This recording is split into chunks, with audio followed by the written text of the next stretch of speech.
नमस्कार, मैं हूँ डॉक्टर अजय भांबी और हम बताने जा रहे हैं तुला राशि का 2023 का वार्षिक भविष्य फल। सबसे पहले हम बात करते हैं पॉजिटिव की। तो पॉजिटिविटी कैसी रहने वाली है इस वर्ष, इसकी बात करते हैं। अगर हम वर्ष की शुरुआत करें जनवरी से लेकर अप्रैल के मध्य, तो ग्रह स्थिति को साधते हैं। तो यहाँ पर जो बृहस्पति की स्थिति है वो आपकी राशि से छठे भाव में चल रहा है। वर्ष की शुरुआत में वहीं आपको मिलेगा और फिर वो 22 अप्रैल को सप्तम भाव में यानी मेष में आएगा। वहाँ आकर उसकी मुलाकात राहु से होगी, जो ऑलरेडी वहाँ चल रहा है वर्तमान में। और यहाँ पर राहु जो है 30 अक्टूबर को वो वक्र गति से चलता हुआ मीन राशि में यानी छठे भाव में आ जाएगा। और शनि जो है वर्ष की शुरुआत में तो मकर में है, चतुर्थ भाव में है, लेकिन 17 जनवरी को वो पंचम भाव में आ जाएगा। तो अगर हम बात करें जनवरी से लेकर अप्रैल के मध्य की, तो यहाँ पर जो ग्रह स्थिति है बहुत माकूल नहीं है, बहुत सहयोगी नहीं है। जब ऐसी स्थिति होती है तो एक अजीब सी स्थिति पैदा होती है। जिन लोगों को हम ट्रस्ट करते हैं, जो लोग भरोसे के होते हैं, जिनसे रोज़ का लेना देना होता है और जिनका विश्वास बहुत लंबे समय के बाद जमता है, उनसे दिक्कत होती है। कई बार वो षड्यंत्र भी कर लेते हैं, कई बार वो खिलाफत भी करते हैं, कई बार वो दिक्कतें भी पेश करते हैं। तो ऐसी स्थिति आएगी। अब इस स्थिति से अब निकल लेंगे, ऐसा नहीं है फंसे रहेंगे, लेकिन कुंठा ये रहेगी कि जिन लोगों को हमने ट्रस्ट किया, जिनके साथ दोनों ने वादे किए, लेन देन था, संबंध थे, अंतरंगता थी, तो ऐसा क्या हुआ, तो ये वेदना तो झेलनी पड़ेगी। लेकिन नुकसान नहीं होगा, इसके फ़ायदे भी हैं कि पहले बोला करते थे कि काठ की हांडी गई, लोगों की ज़ात पहचानी गई, तो ऐसा भी है। तो अगर मालूम पड़ जाए कि जो हमारे साथ है वो आस्तीन का सांप है, तो अच्छा ही है, उसके बारे में जान लेना। अप्रैल से लेकर दिसंबर तक का समय बहुत अच्छा है। बृहस्पति तो सप्तम में आ जाएंगे, शनि की स्थिति बहुत अच्छी है, राहु केतु भी विशेष बुरे नहीं है तो अच्छे भी नहीं है, तंग नहीं करेंगे। आप बाद में जाके नवंबर दिसंबर में अच्छे भी हो जाएंगे। तो यह वो समय होगा जब आप सारी मुश्किलों से निकल आएंगे और जो भी दिक्कतें वर्ष की शुरुआत में आपको झेलनी पड़ी थी, उनसे बहुत बाहर आ जाएंगे। एक पॉजिटिविटी का एनवायरनमेंट होगा, हर तरह से आपका मन काफ़ी शांत होगा और बहुत प्रोएक्टिव होकर आप अपनी योजनाओं को आगे बढ़ाएंगे। और इसमें आप देखेंगे कि बहुत सारे लोग, नए लोग जो आपसे जुड़ना पसंद करेंगे और वो आपके साथ मिलके कार्य करेंगे, उसमें आपकी बढ़ोतरी होगी। ये ऐसा समय है जहाँ पर ज़मीन खरीदी जा सकती है, वाहन खरीद सकते हैं और घर में नयापन ला सकते हैं। आपके स्टैंडर्ड में, लिविंग स्टैंडर्ड में काफ़ी परिवर्तन आएगा और बड़े पॉजिटिव माइंड के सेट के साथ आप अपनी योजनाओं को आगे बढ़ाएंगे। उसमें आपको ज़रूरत से ज़्यादा सफलता मिलेगी। तो पहले के अवसाद जो हैं वो ख़त्म हो जाएंगे। तो ज़्यादा चिंता की बात नहीं है और दुख के बाद सुख तो आता ही है, प्रकृति का नियम है। नेगेटिविटी का जहाँ तक सवाल है वो हमने पॉजिटिविटी में ही कवर कर ली। तो हम बोल रहे हैं कि वो जो शुरू के 3-4 महीने हैं वो थोड़े से पीड़ा दे सकते हैं। तो वैसे भी गोचर किसी के लिए पूरे दिन अच्छा नहीं रहता, साल तो बहुत लंबा होता है। अप्स एंड डाउन ज़िंदगी में चलते रहते हैं और अगर ज़िंदगी में विरोधाभास नहीं है तो जीने का मज़ा भी नहीं है। तो शुरू के 3-4 महीनों में जैसा कहा गया, उसमें थोड़ा धैर्य, संयम और अपने पर नियंत्रण रखने की आवश्यकता है। और उसके बाद कोई दिक्कत विशेष नहीं आएगी। और उसके बाद जब हम बात करते हैं मई से लेकर दिसंबर तक की, तो वहाँ पर नेगेटिविटी का जोर रहेगा नहीं। बीच बीच में जैसा मैंने कहा कुछ ना कुछ तो नेगेटिव होता ही है, हर रोज़ ही होता है, लेकिन ऐसा नहीं होता जिससे हमारी गति रुक जाए, उसको हम नेगेटिव मानते हैं। और इस बीच में अगर नेगेटिविटी होगी तो कोई ना कोई साथ देने वाला भी होगा। तो अगर सुबह मुश्किल हो और शाम तक हल हो जाए तो फिर मुश्किल नहीं कह सकते उसे। तो ऐसी स्थिति रहेगी तो ज़्यादा चिंता का विषय ये नहीं है। अब हम बात करते हैं नौकरी और व्यवसाय की। तो जनवरी से लेकर अप्रैल तक का समय है, इसमें थोड़ी सी असुविधा, थोड़ा भ्रम रहेगा।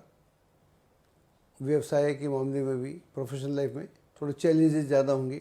अगर आप नौकरी में हैं तो आप देखेंगे कि जिन अधिकारियों के साथ, सहयोगियों के साथ एक आपका अच्छा इक्वेशन था, तालमेल था, सडनली उन्हें कुछ आपके बारे में कन्फ्यूज़न हो गया है या कुछ लोगों ने आपकी खिलाफत कर दी है, तो ऐसी स्थिति अवश्य देखने को मिलेगी।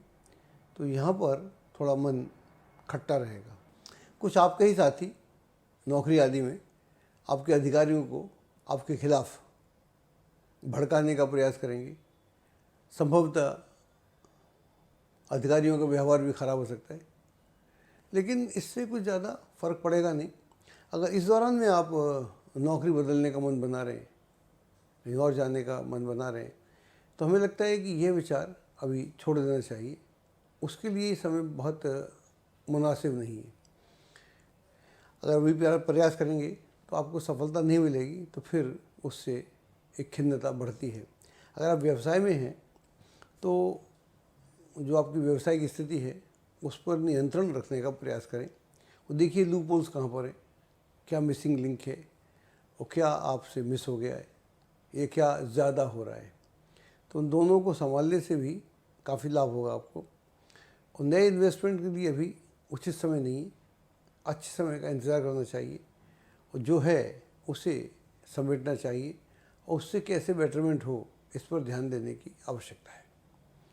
अब अगर बात हम करें कि मई से लेकर दिसंबर तक का समय, तो यह जो समय है नौकरी व्यवसाय के लिए बहुत ही उत्तम है। नौकरी में आपको वर्तमान नौकरी में आगे बढ़ने के अवसर प्राप्त होंगे। जो पहले गलतफहमी हो गई थी अधिकारियों के साथ या सहयोगियों के साथ, वो स्वतः ही समाप्त हो जाएगी। ऐसा लगेगा जैसे कुछ था ही नहीं, अभी बादल थे, अंधेरा सा था, एकदम सूर्य निकल आए तो बात ख़त्म हो गई। ऐसा कुछ होगा तो घबराने की ज़रूरत नहीं। तो वर्तमान नौकरी में भी प्रमोशन हो सकता है, आगे बढ़ने के अवसर प्राप्त होंगे, कोई महत्वपूर्ण जिम्मेदारी आपको प्राप्त हो सकती है और एक सुखद एनवायरनमेंट आपको वहाँ मिलेगा। जो लोग अन्यत्र नौकरी करना चाह रहे हैं, प्रमोशन की तलाश में हैं या विदेश में अपनी पॉसिबिलिटीज़ ढूंढ रहे हैं, उनके लिए यह समय विशेष रूप से बहुत अच्छा है और इस समय का भरपूर आपको उपयोग भी करना चाहिए। और अगर आप व्यवसाय में हैं तो वर्तमान व्यवसाय को फैलाया जा सकता है और उसमें इजाफा करना चाहते हैं, कुछ जोड़ना चाहते हैं, नयापन लाना चाहते हैं, तो उसके लिए आपको माहौल मिलेगा। अगर आप बैंक या वित्त संस्थान आदि से ऋण आदि और भी सहयोग प्राप्त करने के इच्छुक हैं तो इस दिशा में भी आपको अधिक दिक्कत नहीं आएगी।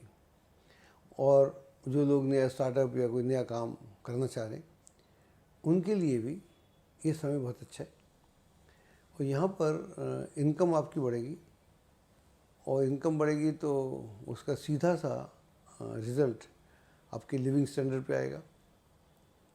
पारिवारिक वातावरण बड़ा सुखद रहेगा और परिवार में भी आप बहुत कुछ रहन सहन पे खर्च करेंगे, वाहन आदि खरीद सकते हैं और ज़मीन जायदाद की खरीद फरोख्त से भी लाभ अर्जित किया जा सकता है। इस समय का भरपूर आप लाभ उठा सकते हैं। अब हम बात करते हैं लव लाइफ की। अगर आप लिव इन में हैं, प्रेम प्रसंग चल रहा है, तो स्पेशली जनवरी और अप्रैल के मध्य अगर कोई इश्यूज़ हैं, मनमुटाव है, तादात्म्य नहीं है, अच्छी अंडरस्टैंडिंग नहीं है, तो ऐसी स्थिति में क्या होता है कि आदमी ज़्यादा सोच विचार नहीं करता, अपनी धुन में रहता है। अक्सर देखने में आता है कि आदमी अपनी धुन में रहता है और उसकी संवेदनहीनता हो जाती है और वो दूसरे को तो समझता नहीं है, न दूसरे के मन की बात समझे, और अपने मन की बात उस ज़ोर से कहना चाहता है या फोर्सफुली मनाना चाहता है। और जब आप ऐसा करते हैं तो दूसरा भी वैसी ही मानसिकता लेके बैठा हुआ है। दूसरा भी आपको बहुत ज़्यादा आपकी आरती उतारने के मूड में नहीं है। तो ऐसी स्थिति में जब हम किसी से एंगर से बात करते हैं, गुस्से से बात करते हैं, ईर्ष्या से बात करते हैं, घृणा से बात करते हैं, तो दूसरा हमको लड्डू देने वाला नहीं है, याद रखिएगा। दूसरा ऐसे आपकी आरती उतारे, लड्डू दे, तो वहाँ पर अगर छोटी ईंट मारेंगे तो बड़ी ईंट से मुकाबला करना पड़ेगा, तो वहाँ संबंध विच्छेद हो सकते हैं, ध्यान रखिएगा। तो लिव इन ख़त्म हो जाएगी सडनली, पता भी नहीं चलेगा। और जिन लोगों की शादी में ऑलरेडी तनाव है या लैक ऑफ अंडरस्टैंडिंग है, उनके लिए भी हमारी ओर से हिदायत है कि इस समय में थोड़ा संयम से काम लें और हदें ना क्रॉस करें, वरना बेहद हो जाओगे। अब हम बात करते हैं लव लाइफ की ही, लेकिन मई से दिसंबर तक की। तो यहाँ पर जो पहले की असुविधा थी उससे तो राहत प्राप्त होगी। अगर पहले बिगाड़ नहीं हुआ, अब बिगाड़ नहीं होगा, अब तो नॉर्मल सी क्रिएट हो जाएगी। और कुछ लोगों के लिए नई लव लाइफ शुरू होगी। जो लोग विवाह के इच्छुक हैं उनके लिए विवाह का बहुत बड़ा प्रबल योग बन रहा है और इस वर्ष विवाह होने की पूरी संभावना है। किसी भी तरह का प्रणय संबंध हो, चाहे प्रेम का हो या विवाह का हो, उन दोनों में काफ़ी अच्छापन देखने को मिलेगा और टुगेदर यात्राएं भी होंगी, मन भी आपका प्रसन्न होगा, बहुत सारी नई चीज़ें आप एक्सप्लोर करेंगे। तो यह एक सुखद समय है जिसको एंजॉय किया जा सकता है और उसका भरपूर लाभ भी उठाया जा सकता है। अब हम बात करते हैं स्टूडेंट्स की, विद्यार्थियों की। जनरली जो हम समझ पा रहे हैं, मेन एग्ज़ाम जो होते हैं वो जनवरी से अप्रैल के बीच में होते हैं। वहाँ पर जो ग्रह स्थिति है वो आपकी बहुत अच्छी नहीं है। अगर आप कोई भी मेन एग्ज़ाम दे रहे हैं जिससे आपके कैरियर को दिशा मिलती है या अच्छी यूनिवर्सिटी जाना चाहते हैं, विदेश में पढ़ना चाहते हैं, तो फिर अपने प्रयासों में कमी ना आने दें और जो भी ऑलरेडी कमियां हो रखी हैं उन्हें पाटने का प्रयास करें, उन्हें ख़त्म करने का प्रयास करें। तो ऐसा करेंगे तो आपको सफलता प्राप्त होगी। हमने देखा है कि जब ग्रह स्थिति या गोचर अच्छा नहीं होता तो जो भी क्षेत्र से हम बात कर रहे हैं, मान लो स्टूडेंट की बात कर रहे हैं, तो स्टूडेंट भी उस दौर में बहुत ज़्यादा सीरियस नहीं होते पढ़ाई के प्रति या लक्ष्य के प्रति। उन्हें भी जो दूसरी एक्टिविटीज़ हैं वो ज़्यादा भाती हैं। ये एक माहौल ऐसा बनता है, माहौल ही ऐसा बन जाता है कि आपको समझ भी नहीं आता और आप जिस फ्लो में बह रहे हैं उसी फ्लो में बहते चले जाते हैं। अगर ऐसा होगा तो निस्संदेह आपको दुख होगा बाद में। ध्यान रखिएगा, अगर आप इस वेदना से बचना चाहते हैं तो यहाँ पंगा मत लीजिएगा।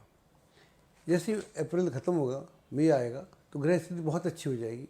तो वहाँ पर जो स्टूडेंट्स हैं, जो किसी खास लक्ष्य को प्राप्त करना चाहते हैं, किसी पर्टिकुलर कैरियर में जाना चाहते हैं, या आप लोग एग्ज़ाम दे रहे हैं, कोई कंपटीशन दे रहे हैं, टेस्ट दे रहे हैं, इंटरव्यू दे रहे हैं, तो आपको सफलता प्राप्त होगी। कोई हायर एजुकेशन के लिए देश विदेश या पर्टिकुलर यूनिवर्सिटी में जाना चाहता है, कोई लाइन चेंज करना चाहता है, उस सब के लिए ये बहुत अच्छा समय है। यहाँ पर आपकी जो ऊर्जा है काफ़ी सक्रिय रहेगी और आप यहाँ दिशाहीन नहीं होंगे। यहाँ आपको ऐसा माहौल मिलेगा कि वो आपको एक दिशा की ओर अग्रसर करेगा और आप भी अपनी सोच में अगर और सकारात्मकता लाएंगे, लक्ष्य के प्रति समर्पित रहेंगे, तो फिर ऐसी कोई वजह नहीं है कि जो आप प्राप्त करना चाह रहे हैं वो प्राप्त ना हो। तो हम ऐसा समझते हैं कि इस समय का भरपूर लाभ उठाना चाहिए और यह लाभ आपके जीवन में बहुत लंबे समय तक आपको मदद करेगा। अब हम बात कर लेते हैं हेल्थ की। हेल्थ की दृष्टि से शुरू के जो महीने हैं 3-4, ख़राब है। और जो लोग क्रोनिक पेशेंट हैं, या बुज़ुर्ग हैं, या बच्चे हैं, सिक हैं, या रिकवर हो रहे हैं, या इस दौरान ऑपरेशन हो रहा है, तो पोस्ट ऑपरेशन प्रॉब्लम हो सकती है। ऑपरेशन सफल हो जाएगा लेकिन पोस्ट ऑपरेशन प्रॉब्लम हो सकती है। उसका बहुत ध्यान रखना चाहिए। अपने खान पान में, आचार विचार में, योग इत्यादि में ध्यान में रहना चाहिए, ताकि आप किसी भी विकट स्थिति का आसानी से सामना कर लें। वरना यह समय थोड़ा दुर्घटना के लिए भी बुरा है, ध्यान रखिएगा। मई से लेकर अंत तक, वर्ष के अंत तक स्थितियाँ काफ़ी अनुकूल हैं। वहाँ पर स्वास्थ्य को लेकर बाई इलाज कोई दिक्कत नहीं होगी, उसमें आप परेशानी का कोई सबब बनता नहीं है। और अगर जो लोग ऑलरेडी रिकवर हो रहे हैं उनकी रिकवरी फास्ट होगी, और दुर्घटना से भी अगर हुई है तो उसमें हीलिंग और रिकवरी के लिए समय बहुत अच्छा है। और जो लोग हेल्थ बनाना चाहते हैं, कई बार आदमी बहुत ज़्यादा मोटा होता है तो पतला होना चाहता है, पतला है तो मोटा होना चाहता है, या हेल्थ पे ध्यान देना चाहता है, उस सब के लिए अब अच्छा समय है। स्वयं को ऑर्गेनाइज कर सकते हैं, और जितना बेहतर इस दौरान में ऑर्गेनाइज करेंगे उतना ही आपकी ज़िंदगी में एक निश्चितता आएगी। और निश्चिंत होकर, अनुशासनबद्ध होकर आप जब अपने लक्ष्य की तरफ बढ़ते हैं तो ऐसा कोई लक्ष्य नहीं होता जो आपको प्राप्त ना हो। ये 2023 आप सबको बहुत शुभ हो, ये हमारी शुभकामनाएं हैं। और इसी शुभता के साथ हम आपका भविष्य पढ़ रहे हैं, और जो भी हम नहीं कह पा रहे वो सब आपको मिले, इसी शुभकामना के साथ एक बार फिर से नए वर्ष की ढेर सारी शुभकामनाएं। एस्ट्रोलॉजी की सटीक जानकारी के लिए विश्वविख्यात एस्ट्रोलॉजर अजय भांबी के YouTube चैनल ABC चैनल को सब्सक्राइब, लाइक और शेयर करें। लेटेस्ट अपडेट के लिए बेल के बटन पर जरूर क्लिक करें।